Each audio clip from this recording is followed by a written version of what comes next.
I can't tell you how angry I am with G6 and Chris Chetty about the continuous lies that they just continue to double down on.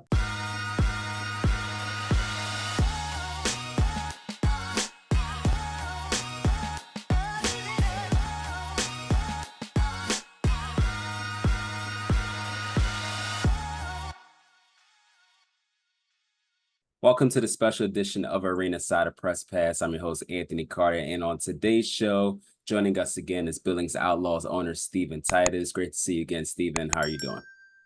Good, Anthony. How are you? I'm doing great. So a lot has happened since the last time we spoke on this show.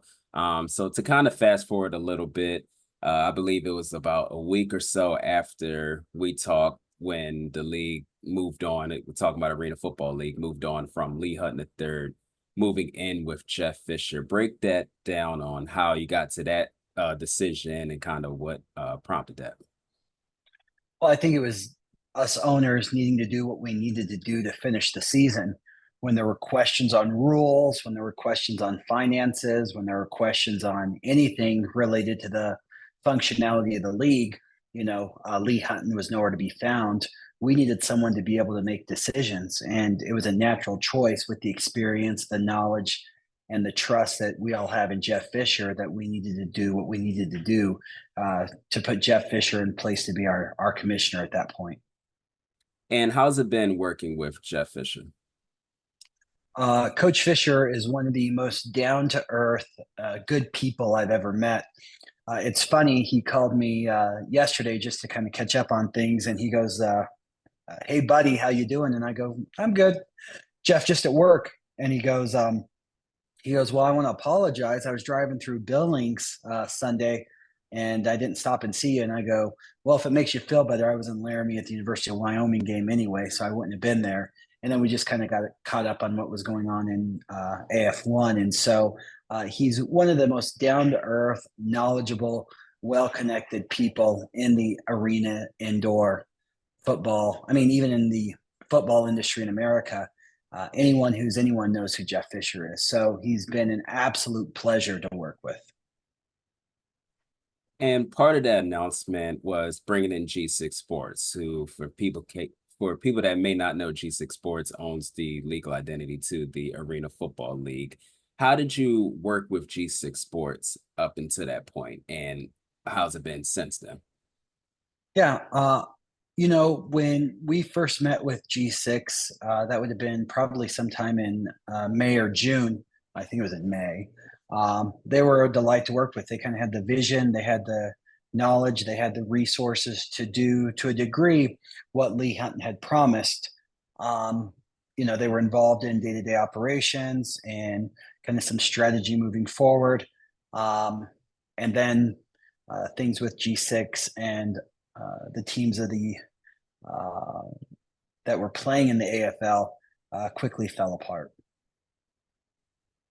Now, leading up to, as the season went on from moving in with Jeff Fischer, G6 Sports stepping in, and the owners kind of keeping things going up, we had the playoffs and then the Arena Bowl, which was held in New Jersey. Before we get to the Arena Bowl, walk us through the process of getting to the playoffs and the matchups and kind of what happened behind the scenes there.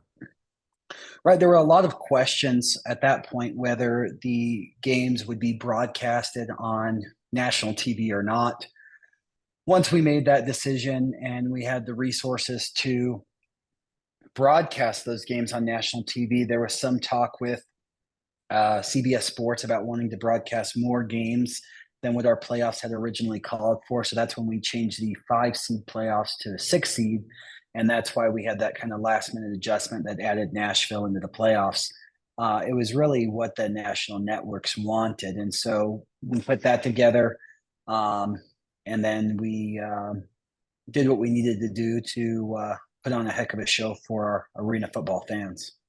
Leading up to the Arena Bowl, there was the decision to have it at American Dream in New Jersey. What was the decision behind it from an owner standpoint?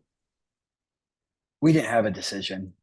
Chris and G6 had made certain promises to owners to get them to buy into this. Obviously, the cost of the arena would be paid for, transportation costs, expenses, hotels, things like that would all be covered by G6 so that there would be no loss to the teams. That didn't happen. We get to the Arena Bowl, I think Tuesday. I got there Tuesday night before the Arena Bowl. Most of the bills hadn't been paid by G6. The hotels hadn't been paid by G6. It was just Lee Hutton lies all over again. If it wasn't for the guys in Albany, Mike Quarta, Andy Gulcher, Jeff Fischer, and myself putting well in probably over $300,000 into the Arena Bowl, there was never going to be an Arena Bowl. And why we decided to form a new league was because we're tired of people that don't know the arena indoor football industry trying to run the arena indoor football industry.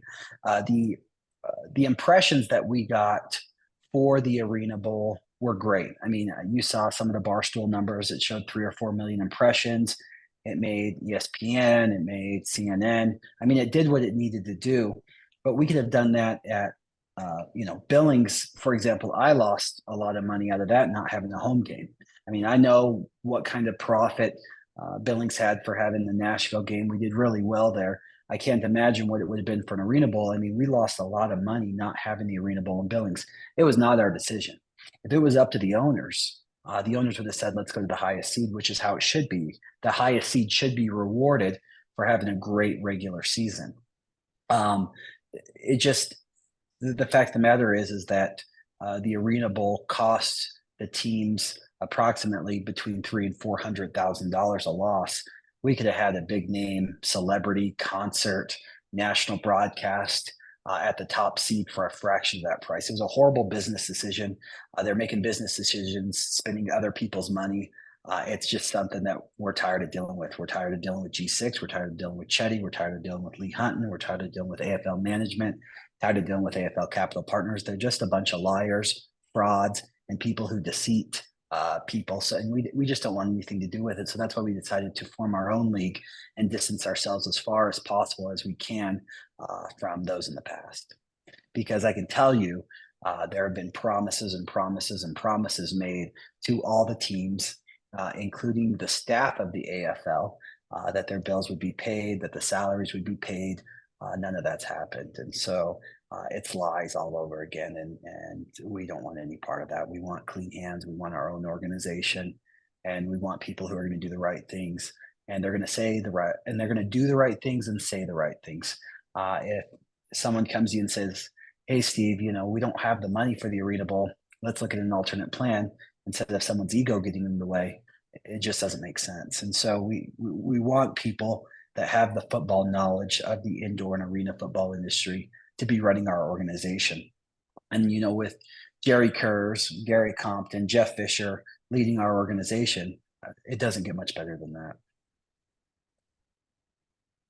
Now, before we dive into Arena Football 1, because I do want to talk more about that, just to clarify on what you touched on, because there was the rumors that it's likely the Arena Bowl, will not be played in New Jersey. So according to you, that's true, and the owners actually had to save the Arena Bowl? There were lots of late nights in East Rutherford, New Jersey, with myself, the Albany owners, leadership of the AFL. The rumors that there may not have been an Arena Bowl. We met with the people at, the mall, production people. No one was getting paid. It was Albany, Billings, Jeff Fischer that saved the Arena Bowl and continued to have it in East Rutherford. If it wasn't for us and the other owners, there wouldn't have been an Arena Bowl 33 in East Rutherford, New Jersey. We were all making backup plans of possibly having the game in Billings, possibly having the game in Albany. I mean, everything was on the table at that point to try to save an Arena Bowl. It wouldn't have been fair to our players to have get to the season. Everyone worked so hard and they're not be crowned a champion. So we did what we needed to do to save the Arena Bowl in East Rutherford, New Jersey. We were promised that by G6 and Chris Chetty that we would be paid back soon thereafter. It's been 2 months and no one's received a dime. It's a bunch of lies. It's Lee Hutton 2.0. When was the last time he spoke to Chris Chetty or anyone in a G6 sports circle? I think I had an email from Chris Chetty about 4 weeks, 3 or 4 weeks ago, asking him the status of repayment. And he told me he was trying to raise the money. He sent over some letters that purported to be some investments into the league. We never received anything or confirmation that those investments actually incurred. Um, he's went radio silent. So after all of that, after dealing with everything with G6 Sports, even with Arena Football Management with Lee Hutton, what led up to creating Arena Football One? How were you able to get all of the owners together to and Jerry Kurz and everyone from that to just start a new league? I think it was the natural thing to do. I mean, we all had, to be honest, trauma bonds from dealing with Lee Hutton 1.0, Lee Hutton 2.0 through Chris Chetty, G6. I mean, we all have trauma bonds. We're all in this together. We're all very much invested into making arena football work in our industries or into our localities. So we all got together and we figured out what we needed to do to put on a show in 2025 and create a sustainable business model that's going to work. I mean, if you look in the last 40 years of arena and indoor football, I don't think that you don't see a lot of profit for these teams. I think probably if you went into the IFL books, there may be one, two, three teams that actually will turn a profit this year and not use it as a write-off for some owner. But what they're looking at is creating a new sustainable business model like the AFL in the 90s and the 2000s when Jerry Kurz was very involved. And I think we're doing what we need to do to create a new business model to make these entities sustainable so that they can last for the long term and that these owners aren't losing a tremendous amount of money every year. Walk me through like your approach to getting some of these expansion teams. You got Wilkes-Barre just joined, you Yeah. got Stockton, and I'm sure you're in talks with some other markets. Walk me through that process and how you're reassuring those teams in those markets that this is different and it's nothing like the Arena Football League. I've that's a great question because I've read a lot about this online lately of AF1 possibly expanding too quick or having too many teams, and that's a valid concern. It's a valid question, but I think what's different between what AF1 is doing and what other leagues have done in the past with rapid expansion is that we have very legitimate ownership groups that know the game, they know the industry, and they have the resources to stick it out for a few years if when developing a market. I mean, when you're building a brand new brand and a brand new team without an identity, it's going to take 2 or 3 years to really get a sustainable sponsorship, partnership base, and fan base going. You create those rivalries, make sure we have those relationships with vendors and with arenas and things like that. So we are very much vetting these teams with proper ownership. They're not going to be league-owned teams. There's not going to be a burden on the league to have these teams like the former AFL did, which was a completely broken business model. Even us as owners were lied to about who owned those teams in the old AFL by Lee Hutton. But here we know the owners. We've seen their finances. We've seen their arenas. We've seen what they bring to the table. They've all been interviewed by all the ownership groups currently there are in the AF1.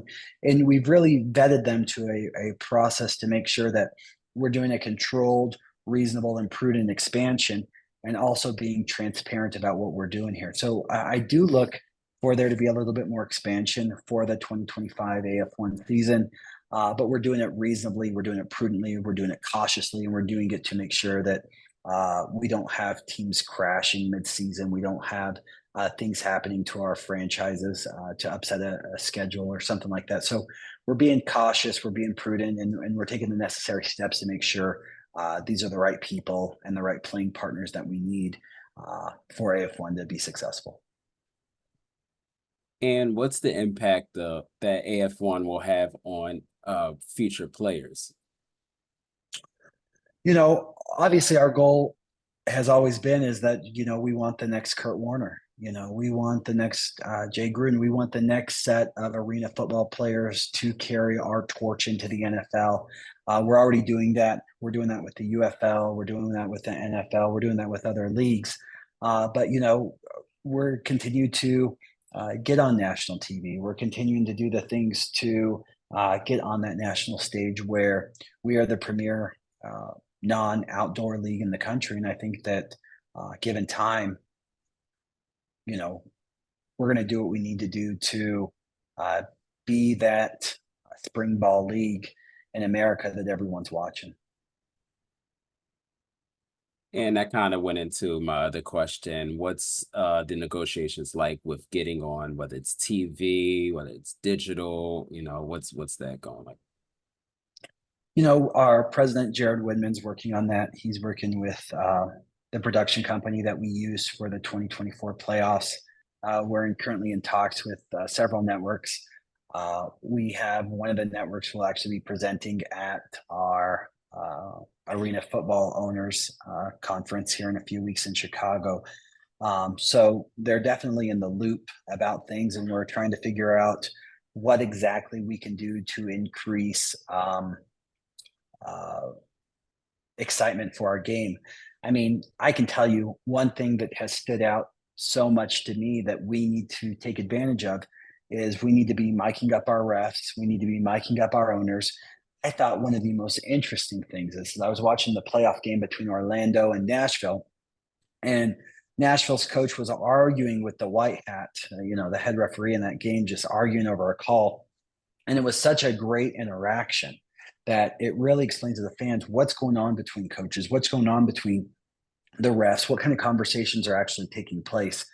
And I think we need more of that. I think that's a new aspect or a new dimension of the game that the average football fan would absolutely enjoy. I mean, I think it'd be great if we were watching, the NFL this weekend and we can hear those side judges arguing with the coach, stand back, arguing over calls, just BSing with them about the game, things like that. I think it humanizes the game. It's more than just a number. It's more than just a play. It's just more than a score.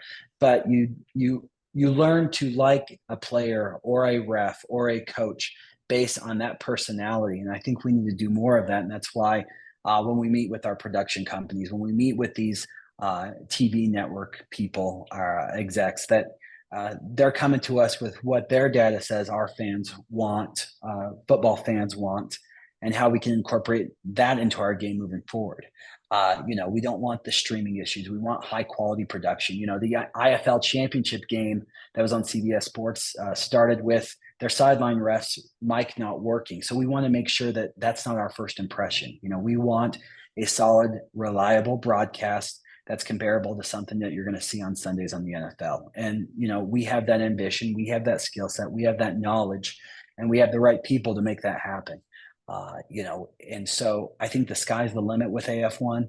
We're going to do what we need to do to be the premier spring ball league in America. And I know that we have the right people. We have the right ideas. We have the right ambition. And I think sky's the limit. Just a few more questions. Walk me through the upcoming timeline. I know you briefly mentioned you have a owners meeting. I know you're preparing to roll out more teams. What's the timeline leading up to the inaugural season of Arena Football 1? Right. I expect our schedules to be released between mid and late October. So we got about 6 weeks before our schedules come out. We're finalizing our venues when, our first weekend's going to be as early as possible when half of our venues are available. I mean, that's how you know if you can play football or not, is you got to have venue availability. I know in Billings, for example, we don't have arena availability till mid-April. And so that means we're going to be on the away games start until we have our first weekend open. And so other venues are the exact opposite. They have March open, April open, but then they start to shut down towards May with graduations and other activities that their locale may have. So, we're working on that right now. We have an owners conference here towards the end of September in Chicago for 4 days. There's going to be a lot discussed. We're having a lot of presentations, a lot of vendors, football companies, uniform companies, network TV, production. We're going to have competition committees going to start meeting to look over rule sets. I anticipate that we're going to start reaching out to our fan base here in the next week or two, suggesting what kind of rules should be changed or altered, and really ways to create a new level of fan engagement. even if it's something as little as, getting on Facebook, each team saying, hey, the Billings Outlaws are home this weekend. Should should we have an and just having engagement? Should we have a whiteout? Should we be wearing our wide away jerseys, our white pants, wide away blue or white jersey, blue pants? Letting the fans choose what jerseys our teams are wearing. Something so simple as that to create that level of fan engagement that no one's really taken advantage of. Fan controlled football became real exciting because people watching the game really were controlling the outcome of the game. And I think there's a lot we can take away from the engagement, even if it's fans voting during the game, what dance the cheerleaders should perform. I mean, we can do different things to create that engagement without affecting the outcome of the game. And so those are the things we're looking at. We anticipate, a March, April kickoff and a July, August Arena Bowl. I anticipate that the Arena Bowl will be at the highest seed, unless, some casino, some arena, some cities wanting to drop a check to host us, which we'll happily great. And if anyone's interested, they can reach out to me and we'll point them in the right direction. But I anticipate us not losing $300,000 or $400,000 on this stupid idea that no one can pay for except the team owners, which have sacrificed so much this season. I can't tell you how angry I am with G6 and Chris Chetty about the continuous lies that they just continue to double down on throughout the season. And the fact of the matter is they're not forking over the bill. There's no additional money in my pocket. There's no additional money in Albany's pocket. There's no additional money in Jeff Fischer's pocket to make us whole. It's just frustrating being lied to again. But I anticipate that they'll see a courtroom sooner rather than later to answer to what they did as well. Perfect. That was going to be one of my questions. What was your message to G6 Sports? But I think we got it there. Just lastly, what's your message to the fans? What can they expect? I think we touched on it a little bit, but how should fans get excited for the inaugural season? I think once we, we're already seeing that our social media team's already been working hard and having informal Q&As on Twitter, on X. Make sure you follow us on all our social medias. The AF1.com to get all the links on all of our socials. We're going to see a new level of fan engagement that you don't see the IFL having, you don't see the NAL having, you don't see any other indoor league having. Let's vote on rule changes. Let's look at rule changes. Let's bring them to the fans. Let the fans propose rule changes. Because at the end of the day, there is no arena football without the fans. There is no arena football without our partners. There is no arena football without making sure our fans are happy and that we're putting out a quality product. And so that's what I foresee happening very quickly, is that we do the things we need to do to create that fan engagement, more Q&As, more interviews with the commissioner, more interviews with Jerry, more interviews with Gary. We have an all-star cast here with the AF1. It's time to just show the trailer for their all-star movie, which will be the 2025 season. I think we have a lot to offer our fans. I think that, when they're paying their $15 or $20 ticket every week, we know how hard they work for that money. We know that there's so much other stuff they could do with that money. And it's very flattering when you see 3, 4, 5, 6,000 people at a game spending their hard-earned money to see your team play. Walking around Billings, seeing people wearing Billings Outlaws merchandise, messages, emails, people congratulating us on the championship. It's very flattering. And I want to do what we need to do to keep everyone happy, to keep a quality product on the field, make sure we have consistent rule sets that are exercised, make sure we have good officiating, make sure we have quality venues with quality teams, and that we have a great 2025 season all around the country. And, it'll be great once the international market gets announced that, we'll be playing all over. It'll be a good year. Steven Titus, thank you so much for joining us, and good luck next season.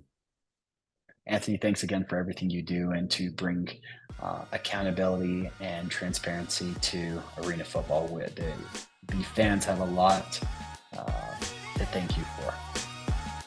Thank you. It's my pleasure.